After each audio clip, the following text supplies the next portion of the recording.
시편 51편 1절부터 10절까지 말씀을 교독으로 봉독하겠습니다. 시편 51편은 구약 성경 839쪽가량에 있습니다. 51편 1절을 제가 먼저 읽겠습니다. 하나님이여, 주의 인자를 따라 내게 은혜를 베푸시며 주의 많은 긍휼을 따라 내 죄악을 지워 주소서.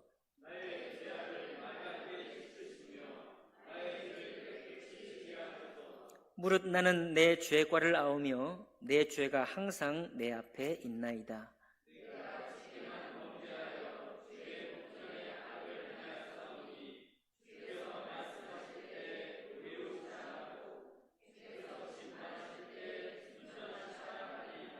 내가 죄악 중에서 출생하였으며 어머니가 죄 중에서 나를 잉태하였나이다.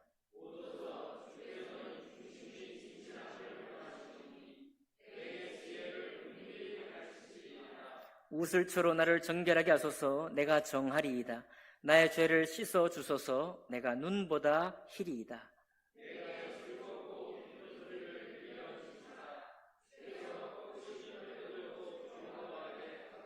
주의 얼굴을 내 죄에서 돌이키시고 내 모든 죄악을 지워 주소서. 하나님이여, 내 속에 정한 마음을 창조하시고 내 안에 정직한 영을 새롭게 하소서. 아멘. 말씀과 예배를 위해 기도하겠습니다. 살아계신 하나님 아버지, 주님의 생명의 말씀이 모든 심령 위에, 모든 역사, 세계, 모든 사건들 위에 하나님 부어지심으로 하나님의 말씀이 이루어지고 그 말씀이 모든 일, 모든 사람 속에 역사할 수 있기를 원합니다. 이것이 하늘에서 이슬을 내려 온 땅 지면 위에 있는 모든 곡식과 과일, 채소들을 기름과 같이 우리 마음에 있는 영혼의 양식이 되므로 우리 영혼을 주님께서 이 말씀으로 축복하심으로 우리 영혼이 자라고 주님 기뻐하시는 그런 하나님의 자녀로, 성숙된 자녀로 살아갈 수 있도록 역사해 주시기를 원합니다.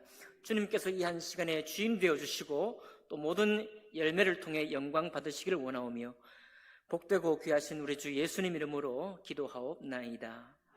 아멘. 자리에 앉으시겠습니다. 오늘 읽은 말씀을 그리고 중심으로 시편 51편 전체를 대상으로 해서 복음의 영광과 예배의 축복이라는 제목으로 하나님의 말씀 나누겠습니다. 이제 다음 주부터 찬 바람이 분다고 하니 감기 또 가벼운 질병이 찾아올 수 있겠습니다. 여러분 몸 관리 잘 하시고요.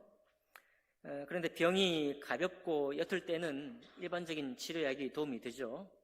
특별히 감기가 살짝 온다 싶으면 빨리 가서 종합감기약 이런 거 드시면은 금방 회복이 됩니다. 그런데 조금 내가 감기를 이겨보겠다고 하다가는 좀 더 센 약을 먹어야 되죠. 그런데 가벼운 병에는 이렇게 웬만한 약이면 치료가 되는데 병이 깊고 심할 때는 약을 처방받아도 아주 센 약을 처방을 받죠.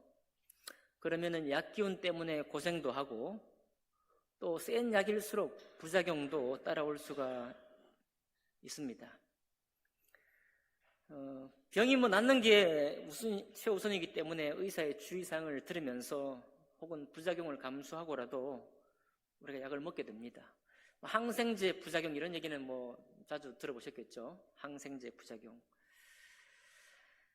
그런데 병이 약으로 낫는 경우도 있지만 여러분 도구로 아픈 그 병을 치료한다는 얘기 들어본 적 있나요? 네. 도구로. 제가 이런 얘기 종종 듣습니다. 찾아보니까 기원전 2000년, 그러니까 지금부터 한 4000년 전부터 우리가 주변에 이런 요법 잘 들어본 적 있을 거예요. 벌을 잡아다가 벌침을 쏴서 이렇게 치료를 한다는 거. 이게 한 4000년 전부터 세계적으로 알려졌다고 합니다. 이거를 현대화 시켜가지고 요즘도 살아있는 벌을 이렇게 통에 담아와서 핀셋으로 자랑스럽게 벌침을 놓는 사람들이 꽤 있어요. 근데 이제 좀 그러니까 벌에 있는 그 침을 침에 있는 그 독을 빼서 봉독 약침요법이라는 것을 만들었어요. 용어도 나와 있습니다. 벌은 비이고 독은 베놈인데요. 비베놈 아큐펑처 테라피 이렇게 되어 있네요. 처음 보는 용어입니다. 아무튼 번역하면 벌독 침요법이에요. 뭐 쉽죠?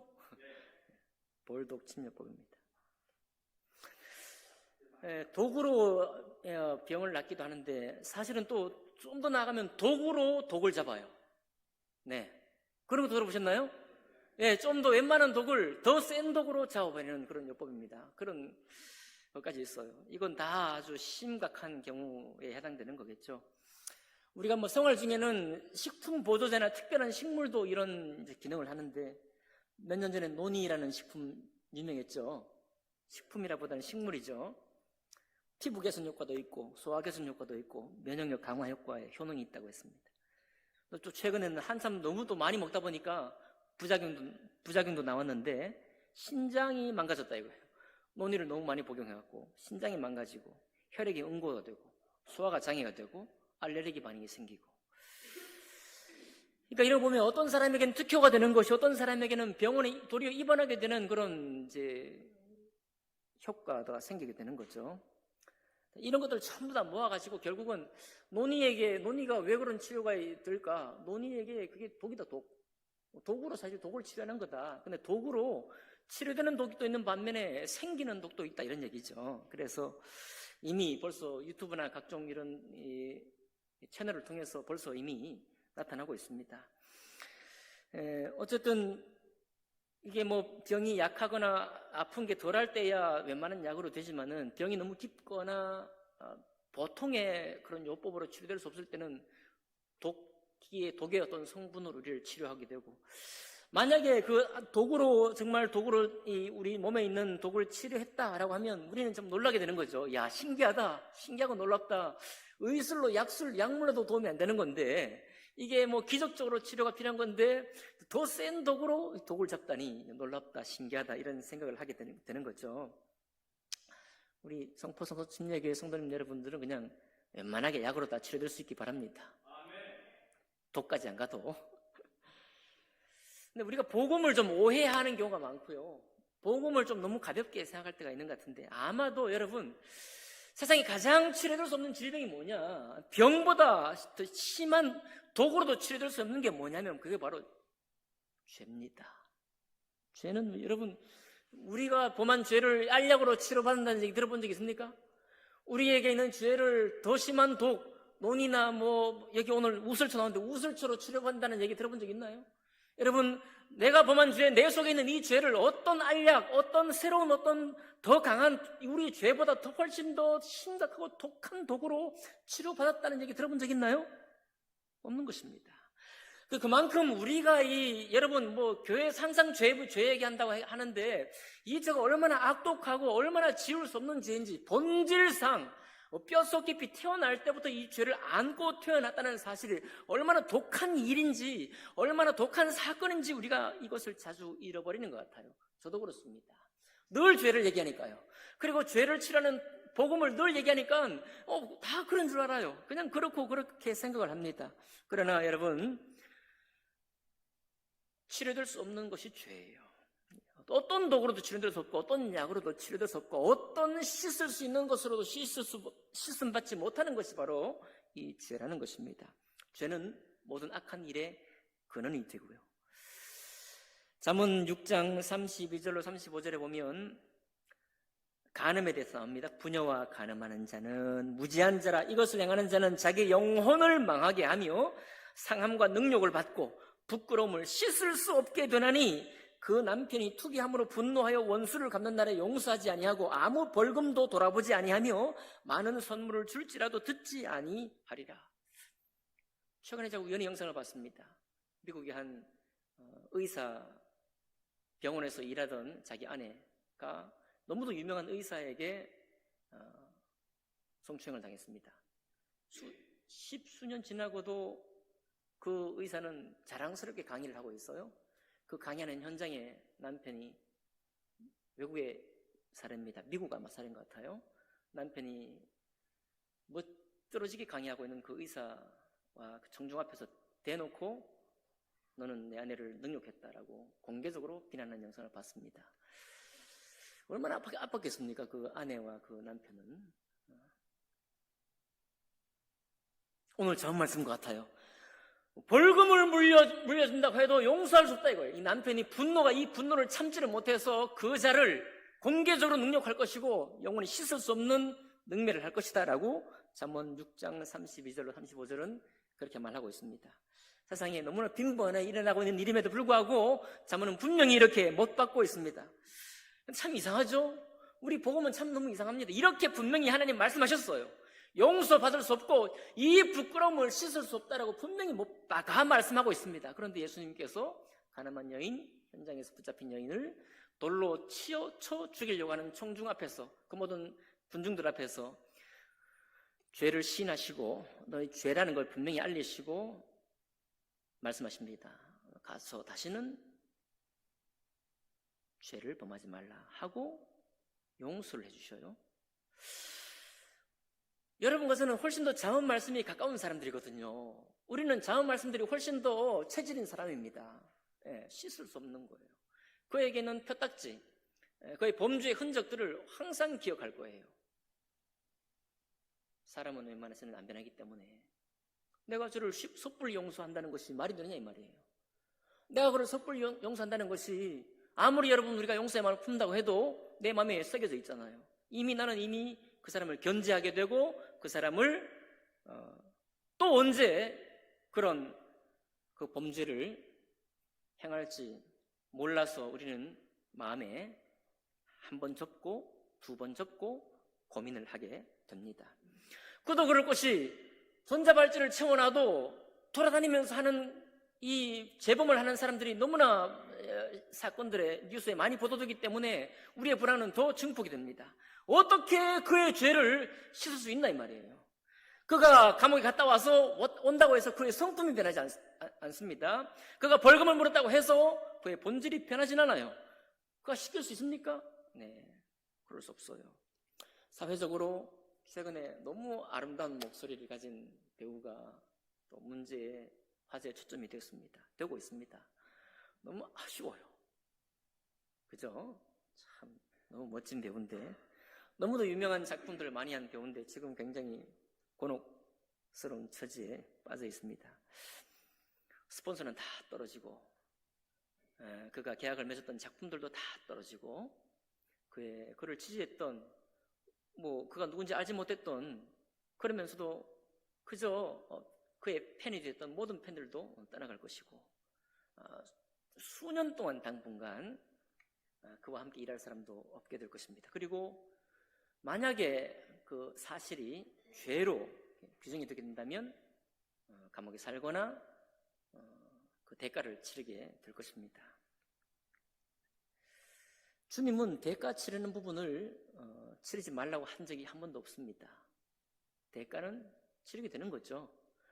사회적 법정에서 대가를 치지 않더라도 우리 마음속에 벌써 정죄의 대가를, 견제구를 던지고 그와 될 수 있는 대로 멀리 하려고 하고 깊이 하려고 하는 그런 관계 속에 그는 들어가게 될 것입니다.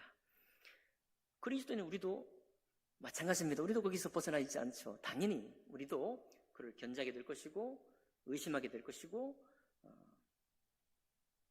그런 마음 속에 있게 될 것입니다. 주님께서 처방을 하신 거예요.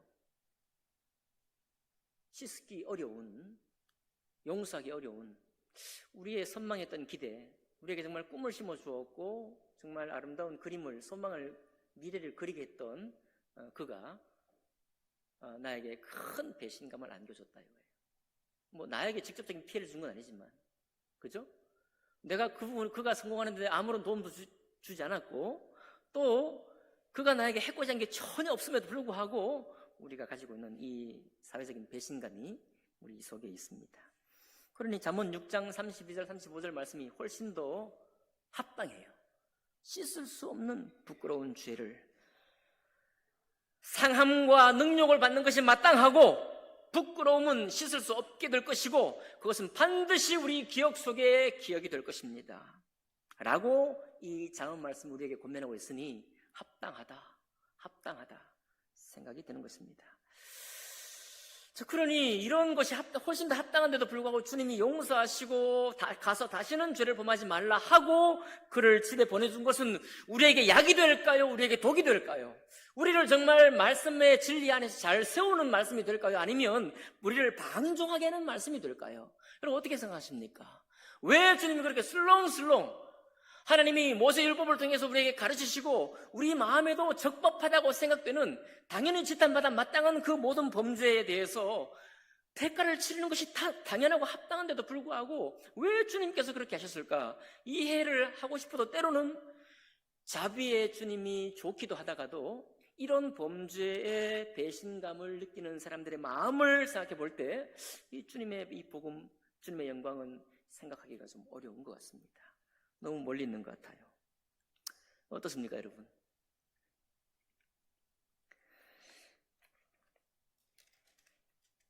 오늘 시편 51편은 다윗이 밧세바를 어떻게 돼 있어요? 839절.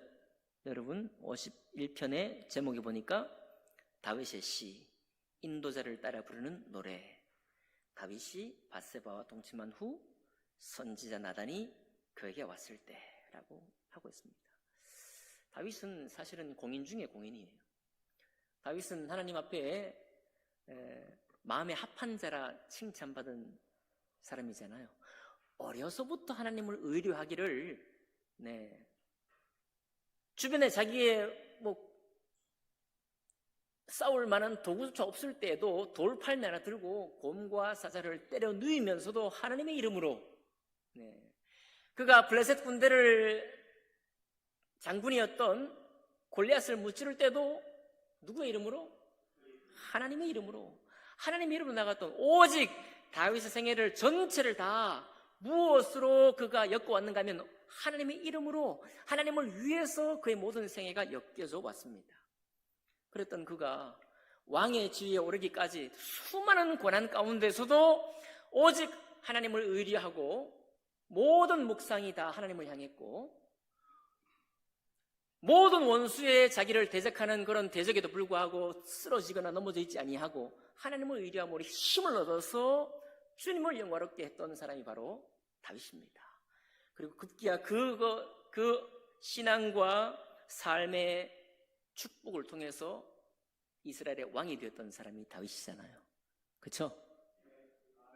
그러니 다윗을 모르는 사람이 이스라엘 안에도 없을 뿐만 아니라 이스라엘 주변 어떤 국가에도 다윗의 이름을 모르는 사람은 없습니다. 다윗의 이름만 들어도 벌벌 떨기도 하고 저는 하나님과 동행하는 사람이라고 하는 그런 생각을 모두가 하게 되었습니다. 그때 어느 날 다윗의 범죄가 있었습니다. 하나님이 가만히 넘어가실 수가 없죠. 가만히 넘어가실 수가 없어서 아주 크게 징벌을 또 하셨습니다. 당연히 그에게서 난 자녀를 데려갔고요. 또 주님께서 분명히 말씀하셨습니다. 이것이 죄가가 이 공인으로서 죄가 너무나 커서 그 이후로 다윗의 모든 생애는 그 온 가정에 전투와 전쟁이 있게 될 것이라고 주님이 예언까지 하셨어요. 그리고 결국 다윗의 남은 생애는 가족과의 불화, 내전, 많은 피 흘림으로 살아가게 되었습니다. 그러니 여러분 오늘 이 다윗의 이 범죄는 주님께서 분명히 책망하셨고 마음으로만 책망하신 것이 아니라 실제로 다윗의 행사 속에 다윗의 가정 속에 굉장한 어려움과 곤란을 안겨준 그런 사건이 되었습니다. 그 한가운데 다윗이 지금 고백하고 있는 거예요. 오늘 고백을 볼까요? 하나님이여 주의 인자를 따라 내게 은혜를 베푸시며 주의 많은 긍휼을 따라 내 죄악을 지워주소서. 지워집니까? 2절 나의 죄악을 말갛게 씻으시며 나의 죄를 깨끗이 제하소서. 오늘 여러분 내리속에 떠오른 어떤 인물들을 떠올려 보십시오. 최근에 문제되는 인물들을 떠올려 보십시오. 이 기도가 합당합니까? 나의 죄악을 말갛게 아무 죄의 흔적이 남아있지 않을 만큼이나 씻어주시고 깨끗하게 처리해달라고 하는 이 기도가 과연 합당한 기도입니까? 물은 나는 내 죄과를 아오니 내 죄가 항상 내 앞에 있나이다. 옳거니 올바른 얘기 하고 있네요. 4절 보니까 그런데 내가 주께만 범죄하여 주의 목전에 악을 행하여 싸우니 라고 말하고 있습니다. 무슨 엉뚱한 소리예요. 주께만 범죄했다니 온 이스라엘에 범죄했는데 온 다윗의 이름을 알고 있는 모든 사람이 다 온 천하가 알도록 범죄했는데 무슨 소리입니까? 주께만 범죄했다니. 이 기도가 무슨 말이 되는 기도입니까? 그러나 이때는 이미 다윗이 하나님의 심판을 받고 있을 때예요. 징계를 받고 있을 때입니다. 그런데 다윗이 이렇게 기도하는 거예요. 주께만 범죄했다. 이것이 여러분에게 약이 됩니까? 여러분과 저에게 약이 될까요? 독이 될까요? 주께만 범죄하였다라고 말하고 있습니다. 가만히 살펴보면 사실은 아까 좀 전에 말씀드렸지만 모든 우리의 우상들, 우리가 그렇게 높여주고 따랐고 팬이 되었던 모든 사람들이 그렇게 되기까지 여러분과 제가 도와준 것은 아무것도 없습니다. 맞나요? 그가 사실 범죄에 떨어질 때에도 우리는 옆에 없었고요. 네. 사실은 그 죄의 그늘과 영향력 아래에 우리가 있기 때문에 하나님도 이것을 아셔서 나를 섬기고 나를 영화롭게 하는 너 다윗, 네가 범죄했으니 너를 알고 네가 나와 함께 있다는 것을 아는 모든 사람에게 죄의 영향을 끼쳤다는 것을 주님은 알고 계십니다. 당연히 그것 때문에 다윗을 징계하셨어요. 그 값을 치르게 하셨습니다. 그런데 다윗은 그런 과정에 있으면서도 이렇게 고백하는 거예요. 나는 주께만 범죄하였습니다. 이 말은 어떻게 우리가 해야 될까요? 여러분, 죄는 주님이 정하신 것입니다. 죄는 주님이 정하신 것이고 또 그렇기에 주님께 대해서는 숨길 수 있는 죄가 또 없습니다. 우리 착한 신분들은요, 오늘 뭐 이런 엄청난 사회적인 무리를 일으키는 죄 때문에 우리가 주님께 돌아오지 않습니다. 우리 착한 분들은 사실 마음의 죄, 우리 생각의 죄가 주님 앞에 발각이 되었을 때 굉장히 스스로가 치욕스럽고 수치스럽고 그런 것 때문에 주님께 돌아올 때가 많이 있거든요. 여러분 아마 그렇게 하셨으리라고 생각이 드는데요. 주님께서 그 죄를 정하셨기 때문에 사회적인 무리를 일으키는 죄를 범하는 것도 당연히 주님께 범죄하는 것이고요. 여러분과 제 마음속 생각과 마음속에 나만이 알고 있는 그 죄가 깨우쳐지는 것도 주님께만 깨우쳐지는 겁니다. 왜냐하면 그 죄의 본질이 뭐냐면 하나님 앞에 어긋나는 거거든요. 주님께로부터 우리가 벗어나는 겁니다. 그 모든 것이 죄라고 주님께서 말씀하셨습니다. 그리고 뿐만 아니라 이 죄를 깨끗게 하거나 이 죄에서부터 우리를 해방시키거나 이 죄에서부터 우리를 깨끗하게 하시는 분이 누구냐면 또 주님만이 그렇게 하는 거예요. 여러분, 사회적으로 구리를 살게 하고 감옥에 가서 형량을 살게 하고 그리고 모든 스포츠는 끊어지고 자기를 좋아했던 모든 사람들이 자기를 떠난다고 해서 그 죄가 끝난 것이 아닙니다.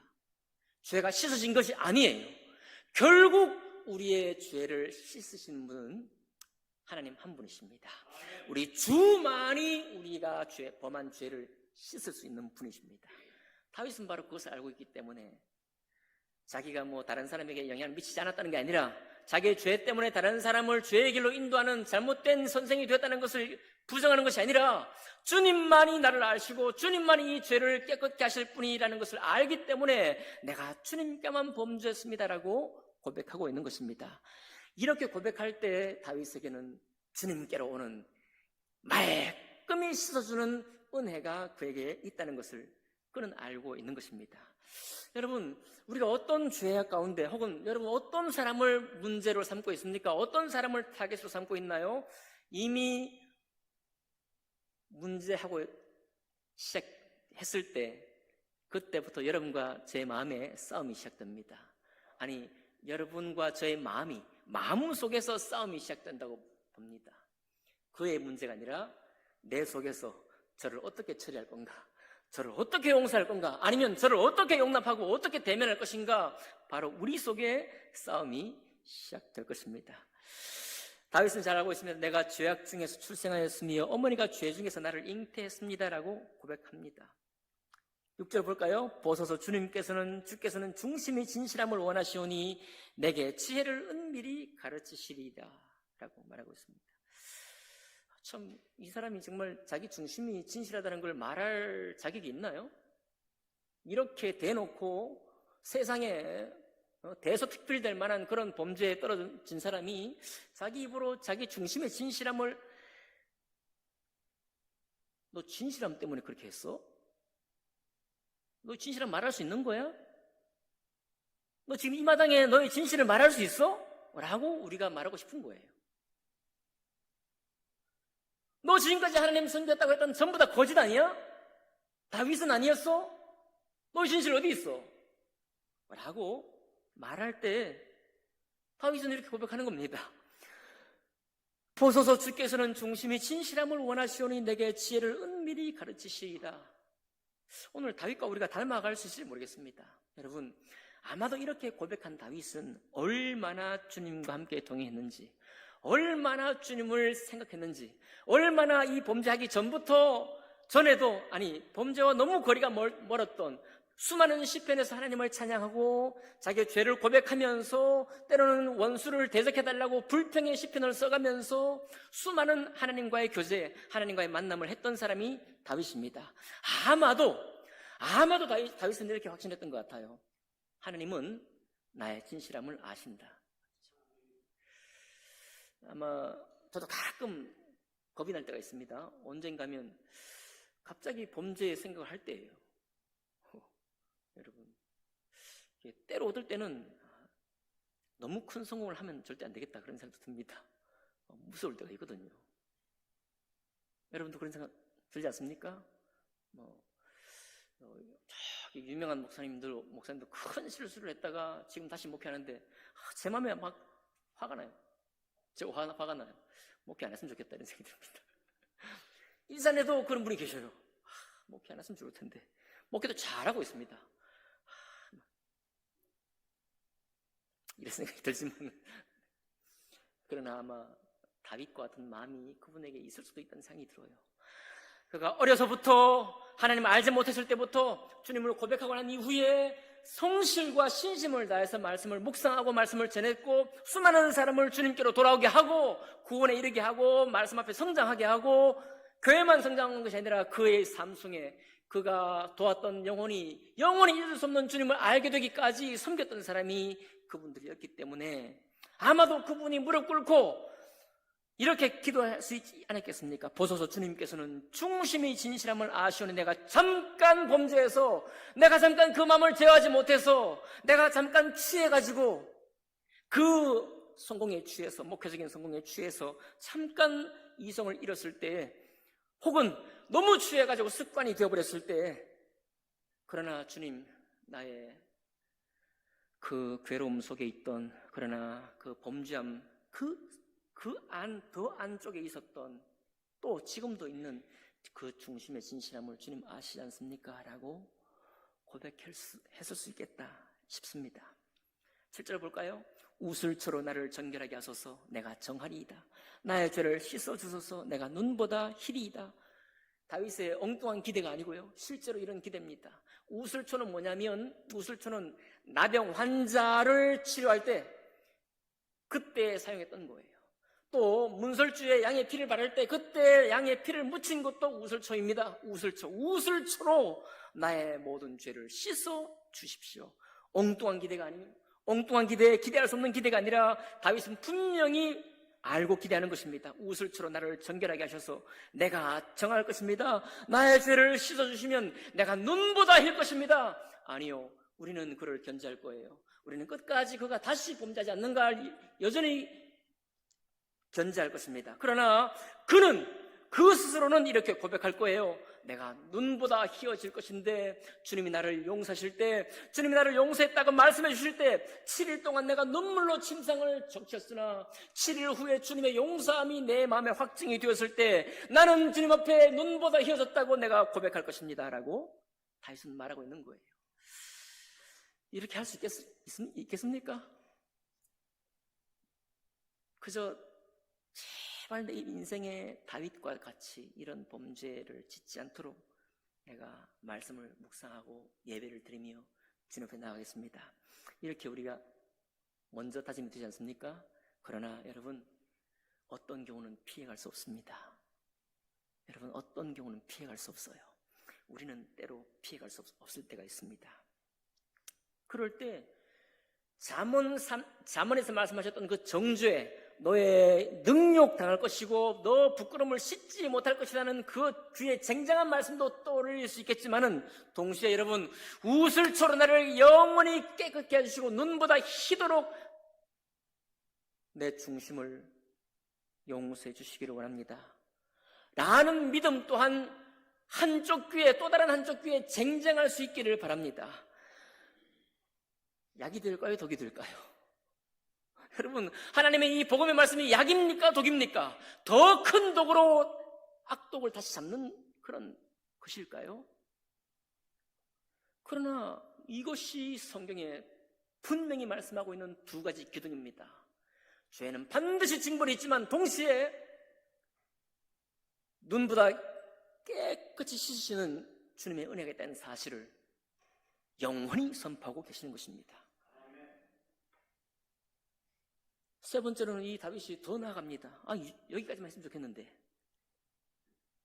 여기까지만 하고 말았으면 좋겠는데, 여러분 뭐라고 하는가 하면 12절 보니까요, 주의 구원의 즐거움을 내게 회복시켜 주시고 자원하는 심령을 주사 나를 붙드소서. 구원의 즐거움을 회복하게 해달라고 말씀하면서 동시에 15절에 이렇게 말합니다. 주여 내 입술을 열어주소서. 내 입이 주를 찬송하여 전파하리이다. 아니에요. 지금 다윗아, 너 지금 입을 열어 말할 때 아니야. 너 입 다물 때야. 입 다물고 근신할 때야. 집에 가서 1년이고 2년이고 그냥 거기 구석에 있어. 너 말할 때 아니야. 뭐 잘했다고 말해? 뭐 잘났다고 말하냐고 라고 우리가 해내고 싶은 순간이에요. 근데 다윗은 너무 이상하지 않습니까? 주여 내 입술을 열어주소서. 내 입이 주를 찬송하여 전파하겠다는 거예요. 아니에요. 너 전파할 때 아니야. 다른 사람이 전파하면 몰라도 너는 아니야 라고 말하고 싶은데 다윗은 당당히 말합니다. 당당히 말하는 거예요. 주여 내 입술을 열어주시면 내가 내 입을 열어 주를 찬송하고 주님을 전파하겠습니다 라고 말하고 있는 것입니다. 여러분, 우리에게 이런 담대함이 있을까요? 여러분, 우리가 범죄에 떨어졌을 때 이런 담대함을 우리가 취할 수 있을까요? 이게 우리에게 약이 될까요? 독이 될까요?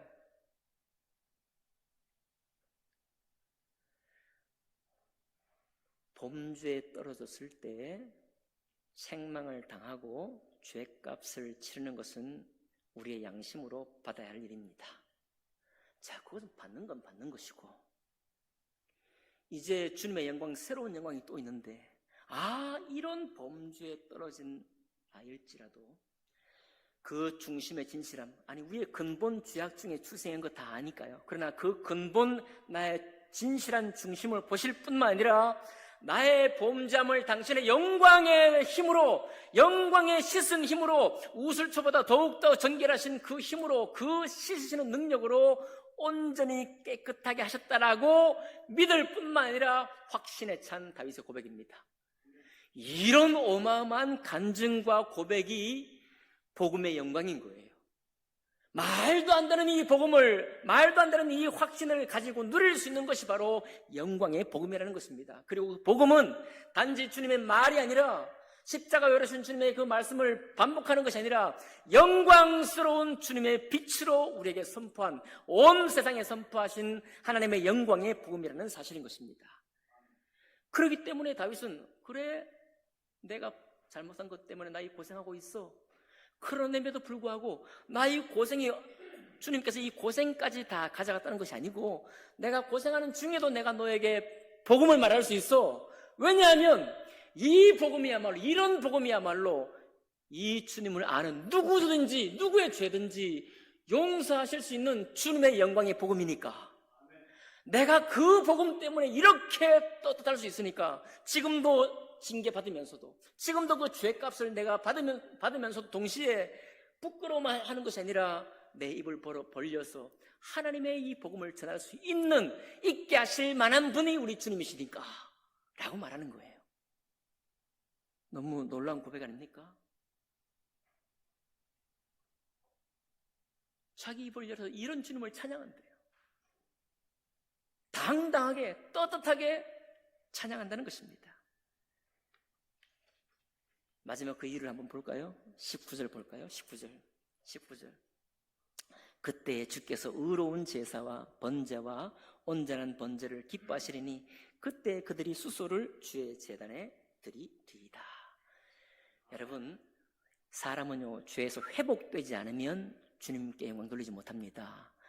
근데 죄에서 씻음 받아야만 의로운 삶을 살 수 있어요. 너 구석에 가서 근신하고 있어. 너 10년이 됐든 20년이 됐든 너 범죄 그거 못 씻어. 내가 다 알고 있어.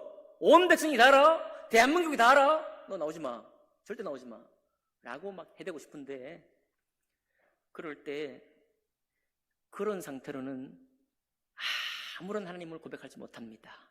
그런데 주님의 깨끗이 씻으시는 보배로운 복음의 영광이 그의 마음속에 깨끗이 죄와 죄의 허물을 씻었을 때 그는 다시 떳떳한 진실한 마음으로 돌아오는 거예요.